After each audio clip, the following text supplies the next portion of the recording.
ಜೈ ಶ್ರೀರಾಮ್ ಶೃಂಗೇರಿ ಸಿರಿ ಚಾನಲ್ಗೆ ಸ್ವಾಗತ. ನೀವಿನ್ನು ನಮ್ಮ ಚಾನಲ್ಗೆ ಸಬ್ಸ್ಕ್ರೈಬ್ ಆಗಿಲ್ಲ ಅಂದ್ರೆ ದಯವಿಟ್ಟು ಸಬ್ಸ್ಕ್ರೈಬ್ ಮಾಡಿ.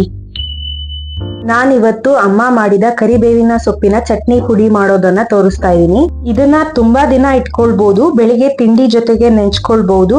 ಅನ್ನಕ್ಕೆ ಚಟ್ನಿ ಪುಡಿ ಜೊತೆ ತುಪ್ಪ ಅಥವಾ ಕೊಬ್ಬರಿ ಎಣ್ಣೆ ಹಾಕಿ ಕಲಸಿ ಊಟ ಕೂಡ ಮಾಡಬಹುದು.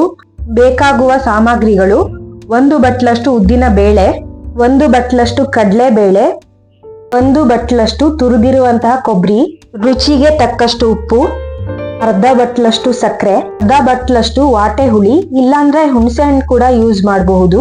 ಒಂದು 25ರಿಂದ 30ರಷ್ಟು ಕಾಳು ಮೆಣಸು, 2 ಮುಷ್ಟಿಯಷ್ಟು ಬ್ಯಾಡಗೆ ಮೆಣಸು, ಹಾಗೆ 1 ಮುಷ್ಟಿಯಷ್ಟು ಜೀರಿಗೆ ಮೆಣಸು, ಮುಖ್ಯವಾಗಿ 1 ತಟ್ಟೆಯಷ್ಟು ಒಳ್ಳೆಯ ಕರಿಬೇವಿನ ಸೊಪ್ಪು, ಹಾಗೆ ಸ್ವಲ್ಪ ಇಂಗು. ಮೊದಲನೇದಾಗಿ ಕರಿಬೇವಿನ ಸೊಪ್ಪನ್ನ ಒಂದು ಬಾಣಲಿಗೆ ಹಾಕಿ ಚೆನ್ನಾಗಿ ಹುರ್ಕೊಳ್ತಾ ಇದೀವಿ. ಕರಿಬೇವಿನ ಸೊಪ್ಪು ಸ್ವಲ್ಪ ಬಾಡ್ಬೇಕು, ಅಷ್ಟು ಹುರ್ಕೊಳ್ಬೇಕು.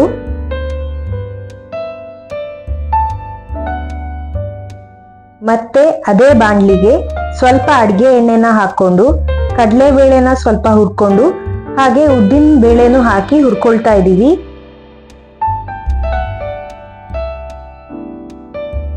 ಕಡಲೆಬೇಳೆ ಹಾಗೆ ಉದ್ದಿನ ಬೇಳೆ ಸ್ವಲ್ಪ ಕೆಂಪಾಗುವಷ್ಟು ಹುರ್ಕೊಳ್ಬೇಕು. ಈಗಾಗಲೇ ಹುರಿದಿಟ್ಕೊಂಡಿರುವಂತಹ ಕರಿಬೇವಿನ ಸೊಪ್ಪಿನ ಜೊತೆಗೆ ಈ ಹುರಿದಿರುವಂತಹ ಬೇಳೆನೂ ಕೂಡ ಹಾಕೊಳ್ತಾ ಇದೀವಿ. ಬಾಣಲಿಗೆ ಮತ್ತೆ ಸ್ವಲ್ಪ ಕೊಬ್ಬರಿ ಎಣ್ಣೆನ ಹಾಕೊಂಡು ಹಾಗೆ ಸ್ವಲ್ಪ ಇಂಗನ್ನ ಹಾಕೊಳ್ತಾ ಇದೀವಿ. 2 ಚಮಚದಷ್ಟು ಜೀರಿಗೆನ ಹಾಕೊಳ್ತಾ ಇದೀವಿ. 4 ಚಮಚದಷ್ಟು ಸಾಸಿವೆ ಕಾಳನ್ನ ಹಾಕೊಳ್ತಾ ಇದೀವಿ. ಹಾಗೆ ಇದ್ರ ಜೊತೆಗೆ ಮೆಣಸಿನಕಾಯಿನ ಹಾಕೊಂಡು ಹುರ್ಕೊಳ್ತಾ ಇದೀವಿ. ಮೆಣಸಿನಕಾಯಿನ ಚೆನ್ನಾಗಿ ಹುರ್ಕೊಂಡು ಇದ್ರ ಜೊತೆಗೆ ವಾಟೆ ಹುಳಿ ಹಾಗೆ ಕಾಳು ಮೆಣಸನ್ನ ಕೂಡ ಹಾಕೊಳ್ತಾ ಇದೀವಿ. ಹಾಗೆ ಜೀರಿಗೆ ಮೆಣಸನ್ನು ಕೂಡ ಹಾಕೊಳ್ತಾ ಇದೀವಿ. ಇದರ ಜೊತೆಗೆ ಕೊಬ್ಬರಿ ತುರಿನ ಕೂಡ ಹಾಕೊಳ್ತಾ ಇದೀವಿ. ಹಾಗೆ ರುಚಿಗೆ ತಕ್ಕಷ್ಟು ಉಪ್ಪನ್ನ ಕೂಡ ಸೇರಿಸ್ಕೊಳ್ತಾ ಇದೀವಿ. ಸಕ್ಕರೆನ ಹಾಕೊಳ್ತಾ ಇದೀವಿ. 1 ಚಮಚದಷ್ಟು ಅರಿಶಿಣದ ಪುಡಿನ ಹಾಕೊಳ್ತಾ ಇದೀವಿ. ಈ ಎಲ್ಲ ಮಿಶ್ರಣವನ್ನ ಚೆನ್ನಾಗಿ ಹುರ್ಕೊಳ್ಬೇಕು. ಹುರಿದಿರುವ ಐಟಂನಲ್ಲಿ ಮೊದಲು ಮೆಣಸಿನಕಾಯಿನ ಪುಡಿ ಮಾಡ್ಕೊಳ್ಬೇಕು. ಹಾಗೆ ಇದರ ಜೊತೆ ಹುರಿದಿರುವಂತಹ ವಾಟೆ ಹುಳಿ ಹಾಗೆ ಕೊಬ್ಬರಿ ಮಿಶ್ರಣವನ್ನು ಪುಡಿ ಮಾಡ್ಕೊಳ್ಬೇಕು.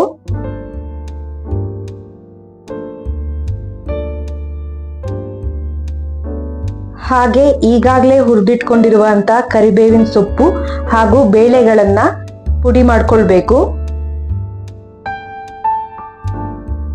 ಮಾಡಿಟ್ಕೊಂಡಿರುವಂತ ಎಲ್ಲಾ ಪುಡಿಗಳನ್ನು ಚೆನ್ನಾಗಿ ಮಿಕ್ಸ್ ಮಾಡ್ಕೊಳ್ಬೇಕು. ಕೊನೆಯದಾಗಿ ಚಟ್ನಿ ಪುಡಿಯ ರುಚಿಯನ್ನ ಹೆಚ್ಚಿಸೋಕೆ ಒಂದು ಒಗ್ಗರಣೆನ ಹಾಕೊಳ್ಳೋಣ. ಒಗ್ಗರಣೆಗೆ ಅರ್ಧ ಬಟ್ಲಷ್ಟು ಕೊಬ್ಬರಿ ಎಣ್ಣೆನ ಹಾಕೊಂಡಿದೀವಿ.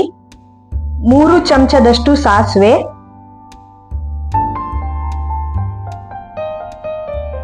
2 ಚಮಚದಷ್ಟು ಜೀರಿಗೆ, ಸ್ವಲ್ಪ ಅರಿಶಿಣದ ಪುಡಿ, ಸ್ವಲ್ಪ ಇಂಗನ್ನ ಹಾಕೊಳ್ತಾ ಇದೀವಿ. ಕೊನೆಯದಾಗಿ ಒಗ್ಗರಣೆನ ಈಗಾಗಲೇ ಮಾಡಿಟ್ಕೊಂಡಿರುವಂತ ಚಟ್ನಿ ಪುಡಿಗೆ ಹಾಕೊಳ್ತಾ ಇದ್ದೀನಿ. ತುಂಬಾನೇ ರುಚಿಕರವಾದಂತಹ ಹಾಗೆ ಆರೋಗ್ಯಕರವಾದಂತಹ ಕರಿಬೇವಿನ ಸೊಪ್ಪಿನ ಚಟ್ನಿ ಪುಡಿ ರೆಡಿ ಆಗಿದೆ. ನೀವು ಒಮ್ಮೆ ಟ್ರೈ ಮಾಡಿ ಕಮೆಂಟ್ ಮಾಡಿ. ಹಾಗೆ ವಿಡಿಯೋನ ಲೈಕ್ ಮಾಡಿ, ಶೇರ್ ಮಾಡಿ. ನಮ್ಮ ಚಾನಲ್ಗೆ ಸಬ್ಸ್ಕ್ರೈಬ್ ಆಗೋದನ್ನ ಮರಿಬೇಡಿ. ವಿಡಿಯೋ ನೋಡಿದ್ದಕ್ಕೆ ಧನ್ಯವಾದಗಳು.